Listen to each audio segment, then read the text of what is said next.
Hello everyone, easy nursing classes में आपका स्वागत है। तो हम डिस्कस कर रहे थे मूड डिसऑर्डर्स के बारे में। तो मूड डिसऑर्डर्स में इससे पहले की क्लास में हम डिस्कस कर चुके हैं मेनिया के बारे में। तो आज हम करेंगे डिप्रेशन, क्योंकि जो मेनिया और डिप्रेशन है दोनों मूड डिसऑर्डर के अंडर आते हैं। तो हम बाइपोलर डिसऑर्डर भी बोलते हैं अगर किसी पर्सन में मेनिया डिप्रेशन अगर दोनों के दोनों है तो उसको हम बोलेंगे बाइपोलर डिसऑर्डर। यानी कि कुछ टाइम तक मेनिया के सिम्टम्स है, फिर डिप्रेसिव फेज आ जाता है, फिर मेनिक फेज आ जाता है, तो that is called the bipolar disorder. तो मूड डिसऑर्डर में आज हम करेंगे डिप्रेशन के बारे में। तो डिप्रेशन क्या होता है? Depression is the feeling of helplessness, hopelessness and the worthlessness. Helplessness की कोई अब हेल्प नहीं कर सकता, no one can help me. Hopelessness, कोई होप नहीं है लाइफ में अब। एंड द वर्थलेसनेस, कि मेरी जो लाइफ है वो टोटली वेस्ट है, वर्थ है। तो अगर ये तीनों फीलिंग किसी के अंदर है, the feeling of helplessness, hopelessness and the worthlessness, तो हम क्या बोलेंगे कि पर्सन क्या है? डिप्रेशन में है। इसमें क्या होता है, जब डिप्रेशन होता है तो जो साइकोमोटर एक्टिविटी होती है पर्सन की वो क्या हो जाती है? डिक्रीज हो जाती है। तो decrease the psychomotor activity of the person. फिर हम बात करते हैं इटियोलॉजी की। तो इटियोलॉजी क्या है, कॉजेज क्या क्या है? तो परमानेंट कोई कंफर्म कॉज नहीं है डिप्रेशन का।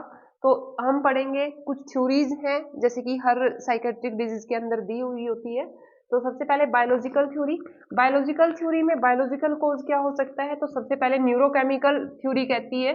न्यूरोकेमिकल थ्योरी में क्या है कि कुछ न्यूरोट्रांसमीटर होते हैं, अगर उनका जो लेवल होता है वो नॉर्मल से अल्टर कर जाता है तो that cause the psychiatric disease.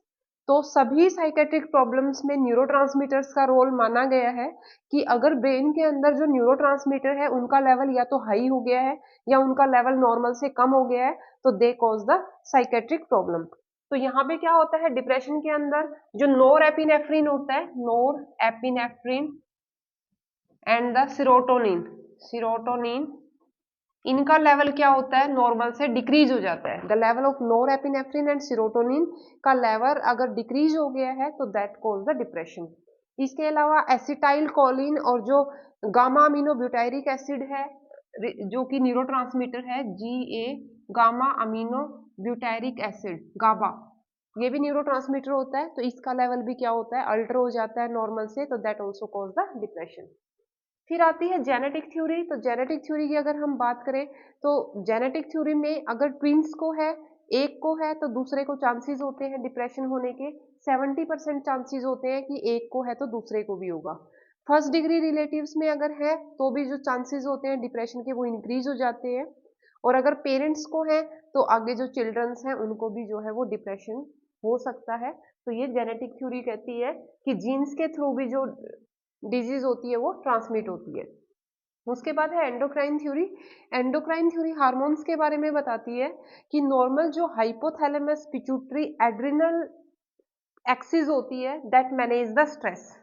Hypothalamus, hypothalamus pituitary adrenal axis, adrenal axis that manage the stress, ये स्ट्रेस को मैनेज करती है। तो अगर इसके अंदर डिसफंक्शन हो जाता है, हाइपोथैलेमस पिट्यूटरी एड्रिनल एक्सिस के अंदर कोई डिसफंक्शन है, तो जो स्ट्रेस लेवल है वो मैनेज नहीं होगा और पर्सन को क्या होगा? डिप्रेशन होगा। तो ये एंडोक्राइन थ्योरी बताती है। उसके बाद आता है circadian rhythm theory. Circadian rhythm theory क्या कहती है कि जो स्लीप अवेक साइकिल होता है किसी भी पर्सन का, sleep awake cycle, sleep wake cycle अगर वो डिस्टर्ब हो जाता है तो उसकी वजह से भी पर्सन को क्या हो सकता है? डिप्रेशन हो सकता है। अगर उसको नींद नहीं आ रही है, कोई प्रॉब्लम है, जैसे कि स्लीप वेक साइकिल कब डिस्टर्ब होगा? कोई न्यूट्रिशनल डेफिशिएंसी है, कोई मेडिकल इलनेस है पर्सन के अंदर, तो उसकी वजह से स्लीप वेक साइकिल जो है वो डिस्टर्ब हो जाता है। या पर्सन कोई मेडिसिन ले रहा है किसी डिजीज से के रिगार्डिंग, तो स्लीप वेक साइकिल उसका डिस्टर्ब हो जाता है और दैट कॉज द डिप्रेशन। तो ये सर्केडियन रिदम थ्योरी में है। उसके बाद चेंज इन ब्रेन एनाटमी। अगर ब्रेन एनाटमी चेंज हो रखी है, कोई स्ट्रक्चरल चेंजेस है, ब्रेन की जो लोब्स होती है उनके अंदर, जो सेरिब्रम है या ब्रेन की फ्रंटल लोब है उसके अंदर अगर कोई स्ट्रक्चरल अल्ट्रेशन है, स्ट्रक्चरल एबनॉर्मेलिटी है, तो उसकी वजह से भी डिप्रेशन हो सकता है। उसके बाद है साइकोसोशल थ्योरी।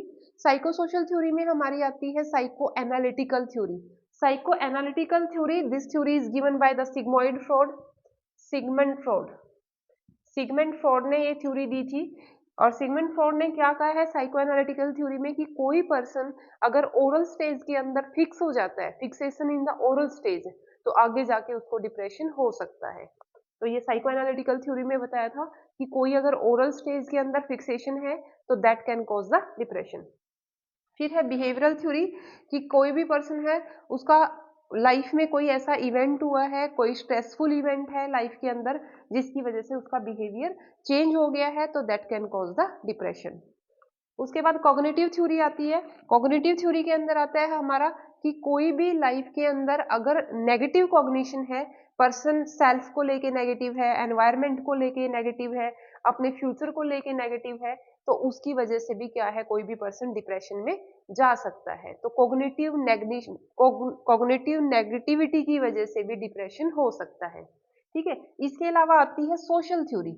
सोशल थ्योरी में अगर कोई फैमिली के अंदर प्रॉब्लम है, कोई मैरिटल प्रॉब्लम है, कोई जॉब के से रिलेटेड प्रॉब्लम है पर्सन की लाइफ में, तो उसकी वजह से भी पर्सन जो है डिप्रेशन में जा सकता है। तो सोशल थ्योरी में फैमिली प्रॉब्लम, मैरिटल प्रॉब्लम, कोई भी जॉब से रिलेटेड प्रॉब्लम है, कोई इकोनॉमिकल इश्यू है, या फिर कोई बिजनेस से रिलेटेड इश्यू है, कोई लाइफ के अंदर लॉस हो गया है किसी तरह का, that can cause the depression. फिर बात करते हैं क्लिनिकल फीचर्स की डिप्रेशन के। तो क्लिनिकल फीचर में सबसे पहले क्या होगा, जो मूड होगा पर्सन का वो डिप्रेस हो जाता है, जो पर्सन है वो सैड रहेगा, और कोई प्लेजरेबल इवेंट भी अगर है तो उसमें भी वो हैप्पी नहीं रहेगा, एंजॉय नहीं कर पाएगा किसी भी प्लेजरेबल एक्टिविटी के अंदर। तो डिप्रेस्ड मूड होगा सबसे पहले। उसके बाद है डिप्रेसिव कॉग्निशन। डिप्रेसिव कॉग्निशन में उसके जो थॉट्स होते हैं वो सारे के सारे नेगेटिव थॉट्स होंगे, हर चीज को नेगेटिव व्यू से देखता है, तो that is the depressive cognition. उसकी जो कॉग्निटिव है, मतलब जो इमोशंस है, परसेप्शन है उसका, वो सारा का सारा नेगेटिव हो जाता है। फिर आता है सुसाइडल थॉट्स। डिप्रेशन में बहुत कॉमन है, जो डिप्रेसिव पेशेंट्स होते हैं उसमें सुसाइडल थॉट्स आते हैं, खुद को ही हार्म करने की कोशिश करते हैं। उसके बाद है साइकोमोटर एक्टिविटी जो होती है वो इनकी डिक्रीज हो जाती है, कोई भी काम में इंटरेस्ट नहीं होता, किसी भी एक्टिविटी में इंटरेस्ट नहीं होता है, तो साइकोमोटर एक्टिविटी है वो डिप्रेशन में डिक्रीज हो जाती है। फिर है साइकोटिक फीचर्स आएंगे। साइकोटिक फीचर जहां भी आ जाता है यानी कि डेलूजन होगा और हेलुसिनेशन होगा, तो डेलूजन और हेलुसिनेशन के सिम्टम्स आते हैं। अगर मेजर डिप्रेशन है उस केस में तो डेलूजन ऑफ गिल्ट होगा, पर्सन खुद को ही हर चीज के लिए ब्लेम करता है कि सब कुछ मेरी वजह से हो रहा है, that is डेलूजन of guilt. Nihilistic डेलूजन, कुछ भी चीज एग्जिस्ट नहीं करती लाइफ में, उसको ये लगता है कि कोई भी चीज है वो दुनिया में एग्जिस्ट नहीं करती है, तो that is called the nihilistic डेलूजन। फिर है डेलूजन of poverty. Delusion of poverty में जो थॉट्स होते हैं उसके वो डिक्रीज हो जाते हैं, जो पर्सन है वो बहुत ही कम बोलता है, सोशल नहीं होता दूसरों के साथ, तो delusion of poverty. Delusion of control, someone is controlling him और हर, कि कोई उसको कंट्रोल कर रहा है, कोई कमांड दे रहा है। ठीक है, ये बहुत ही मतलब प्रोग्नोसिस बहुत पुअर हो जाता है जहां पे डेलूजन ऑफ कंट्रोल आ जाता है। तो इसमें क्या होता है, वो सेल्फ को हार्म करता है और दूसरों को भी हार्म कर सकता है जहां पे डेलूजन ऑफ कंट्रोल है। उसके बाद है जो एपेटाइट है वो डिक्रीज हो जाएगी, भूख नहीं लगेगी, वेट लॉस हो जाएगा। Early morning awakening, sleep wake cycle disturb हो जाता है, सुबह जल्दी उठता है, रात को सोता नहीं है, नींद कम आएगी। लैक ऑफ इंटरेस्ट, हर एक्टिविटी में इंटरेस्ट जो है वो खत्म हो जाता है। साइकोमोटर रिटार्डेशन हो जाती है, साइकोमोटर एक्टिविटी जो है वो डिक्रीज हो जाती है, कोई भी काम नहीं करेगा, किसी भी काम में इंटरेस्ट नहीं होगा। Difficulty in thinking and concentration, किसी भी चीज पे फोकस नहीं कर पाता है, किसी भी चीज पे कंसंट्रेट नहीं कर पाएगा। पुअर मेमोरी, कुछ याद नहीं रहेगा। Sexual and menstrual disturbance, sexual dysfunction हो जाता है, लिबिडो जो होती है वो डिक्रीज हो जाती है, सेक्सुअल इंटरेस्ट डिक्रीज हो जाता है, और मेंस्ट्रुअल डिस्टर्बेंस हो जाती है फीमेल में स्ट्रेस की वजह से। फटीग होगा पेशेंट को, और पेशेंट जो है वो डिस्कम्फर्ट फील करता है। तो ये सारे के सारे क्लिनिकल फीचर्स हैं डिप्रेशन के। उसके बाद ट्रीटमेंट हम क्या देते हैं पेशेंट को, तो हम ट्रीटमेंट की बात करें तो मेनली डिप्रेशन है तो क्या देंगे, एंटी डिप्रेसेंट देंगे।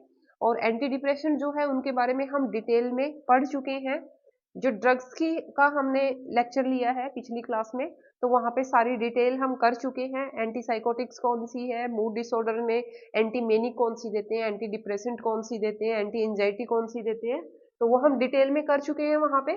फिर भी हम दोबारा यहाँ पे करते हैं। एंटी डिप्रेसेंट में हमारी SSRI, selective serotonin reuptake inhibitor, ठीक है, आप पिछली क्लास में देख सकते हैं। SSRI की फुल फॉर्म होती है सिलेक्टिव सीरोटोनिन रीअपटेक इनिबिटर।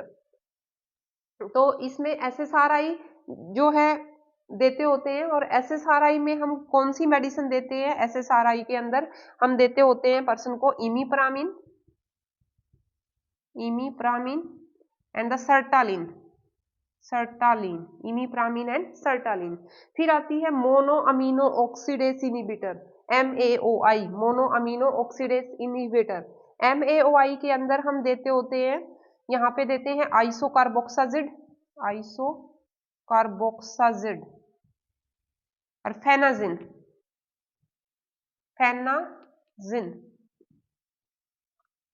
देते हैं। उसके बाद ट्राईसाइक्लिक एंटी डिप्रेसेंट है। ट्राईसाइक्लिक एंटी डिप्रेसेंट के अंदर हम कौन सी देंगे, ट्राईसाइक्लिक एंटी डिप्रेसेंट में एमिट्रिप्लिन देते हैं, एमिट्रिप्लिन देते हैं, that is the tricyclic anti depressant, ठीक है। तो ये हम एंटी डिप्रेसेंट्स हैं जो डिप्रेशन के पेशेंट्स को देते हैं। इनकी डोज जो है आप देख सकते हैं पिछली क्लास में। उसके बाद है पेशेंट को ECT देंगे, इलेक्टिव कन्वल्सिव थेरेपी। ECT हम उन केसेस में देते हैं जहाँ पे सुसाइडल आइडियाज आते हैं या पेशेंट को मेजर डिप्रेशन है, तो वहाँ पे जो ECT है, इलेक्टिव कन्वल्सिव थेरेपी देते होते हैं, तो वो इफेक्टिव है।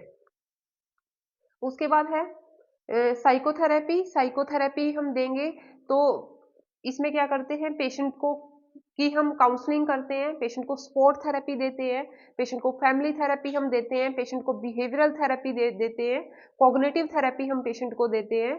तो पेशेंट को हम क्या करते हैं, यहाँ पे रीअश्योर करते हैं, उसकी एंजाइटी लेवल को रिड्यूस करते हैं और पेशेंट को एनकरेज करते हैं ताकि वो अपनी फीलिंग्स को वेंटिलेट कर सके और हमारे साथ शेयर कर सके। तो साइकोथेरेपी का भी बहुत मेन रोल होता है डिप्रेसिव पेशेंट्स के लिए।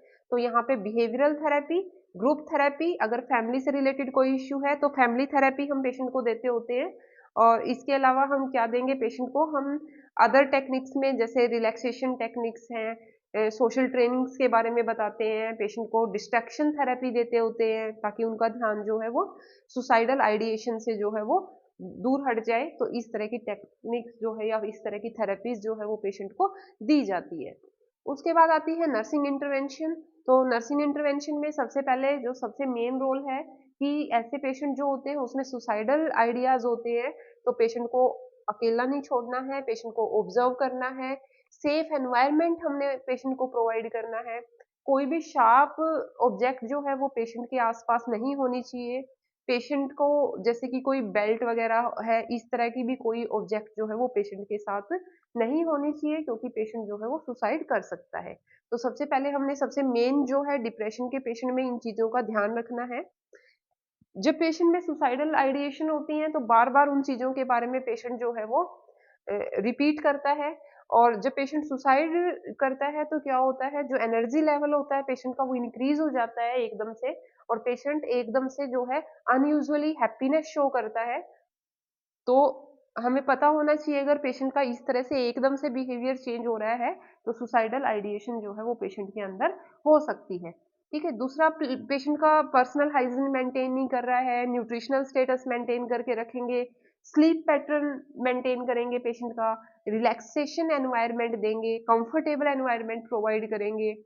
इसके अलावा पेशेंट को योगा, मेडिटेशन, रिलैक्सेशन थेरेपी और पेशेंट की फीलिंग्स को वेंटिलेट करवाने की कोशिश करेंगे ताकि पेशेंट हमारे साथ शेयर कर सके। तो ये सारे के सारे नर्सिंग इंटरवेंशंस में आते हैं। और पेशेंट को सपोर्ट प्रोवाइड करेंगे, रीअश्योर करेंगे, पेशेंट को डिसीजन मेकिंग में हेल्प करेंगे, पेशेंट को अल्टरनेटिव्स बताएंगे कि कोई भी प्रॉब्लम्स हैं तो उसके ये अल्टरनेटिव्स हो सकते हैं, सॉल्यूशन हो सकता है। तो ये सारा नर्सिंग इंटरवेंशन के अंदर आता है in case of the depression. तो ये था हमारा डिप्रेशन के बारे में। तो हमने जो है मेंटल हेल्थ नर्सिंग की काफ़ी क्लासेस जो है वो कवर कर ली है। तो चैनल को ज़्यादा से ज़्यादा लाइक कीजिए, सब्सक्राइब कीजिए ताकि हम आपसे कंटिन्यू जुड़े रहें और जो है नॉलेज अपनी आपके साथ शेयर करते रहें। Thank you so much.